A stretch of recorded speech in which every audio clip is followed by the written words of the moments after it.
Friends अस्सलाम वालेकुम। First year physics chapter number 8 का लेक्चर नंबर आज हम स्टार्ट करने लगे हैं 9। तो आज का हमारा लेक्चर इंपॉर्टेंट लॉन्ग क्वेश्चन के लिहाज से speed of sound. Speed of sound, ये जो साउंड वेव्स हैं ये आपको पता होना चाहिए, ये कंप्रेशनल वेव्स हैं या लॉन्गिट्यूडनल वेव्स हैं। बताया था कंप्रेशनल या लॉन्गिट्यूडनल वेव्स ऐसी होती हैं जिसमें पार्टिकल्स की ऑसिलेशन और वेव की प्रोपगेशन की डायरेक्शन पैरेलल होते हैं। तो ये नेचर में कंप्रेशनल वेव है, लॉन्गिट्यूडनल वेव है और है भी मैकेनिकल वेव। मैकेनिकल कौन सी होती है? We require medium for its propagation, यानी साउंड वेव्स ये वैक्यूम के अंदर ट्रेवल नहीं कर सकती, क्योंकि वैक्यूम में कोई मीडियम नहीं होता, तो इसलिए ये ट्रेवल नहीं कर सकती because they are mechanical wave और कंप्रेशनल वेव नेचर में। तो ये आपको याद रखना है कि कंप्रेशनल वेव्स हैं या लॉन्गिट्यूडनल वेव्स हैं। अब अगर इनकी स्पीड के बारे में जिक्र किया जाए तो स्पीड को अगर हम डिफाइन करना चाहें, स्पीड ऑफ साउंड को, तो हम इजीली इस तरह डिफाइन कर सकते हैं, the distance travelled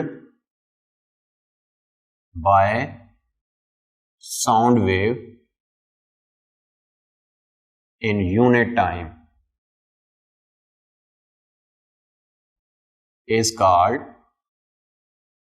speed of sound।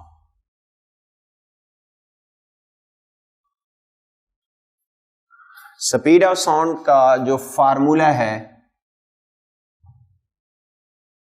वो है v बराबर है √E/ρ। इसमें E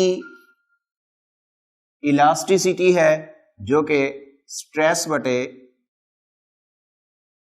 स्ट्रेन के बराबर होती है। इसे क्या कहा जाता है? इलास्टिसिटी। इलास्टिसिटी या मॉडुलस ऑफ इलास्टिसिटी ये मीडियम के लिए है, वो मीडियम जिसमें साउंड ट्रेवल करेगी, यानी अगर हवा में ट्रेवल कर रही है तो ये हवा की इलास्टिसिटी होगी। और रॉ जो है ये मैस बटे वॉल्यूम डेंसिटी है। डेंसिटी भी किसकी? मीडियम की, उस मीडियम की जिसमें साउंड वेव ट्रेवल कर रही है, उसकी डेंसिटी और उसकी इलास्टिसिटी पे डिपेंड करती है स्पीड ऑफ साउंड। तो अगर हम डिपेंडेंस की बात करें, स्पीड ऑफ साउंड का जो इन्हसार है वो दो बातों पे है। एक है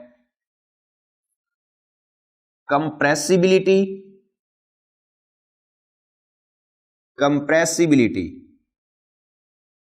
यानी आप मीडियम को कितनी हद तक कंप्रेस कर सकते हैं। अगर आप मवाजना करें ठोस और लिक्विड माय में, यानी सॉलिड और लिक्विड में, तो सॉलिड के अंदर जो कंप्रेसिबिलिटी है वो कम है, यानी उसके मॉलिक्यूल्स पहले ही पैक्ड हैं, करीब करीब होते हैं। तो जिसमें मॉलिक्यूल पहले करीब करीब हो उसको मजीद कंप्रेस नहीं किया जा सकता, तो उसकी कंप्रेसिबिलिटी कम होगी, और जिसकी कंप्रेसिबिलिटी कम होगी उसमें आवाज की स्पीड ज्यादा होती है, क्योंकि जल्दी से आवाज ट्रांसफर हो जाती है। क्योंकि आवाज को ट्रांसफर करना होता है, एनर्जी की फॉर्म होती है। पार्टिकल अगर करीब करीब होंगे तो जल्दी एनर्जी को ट्रांसफर कर देंगे। तो करीब करीब होने से मुराद कम कंप्रेसिबिलिटी होगी। तो कम कंप्रेसिबिलिटी में आवाज की स्पीड क्या होगी? ज्यादा।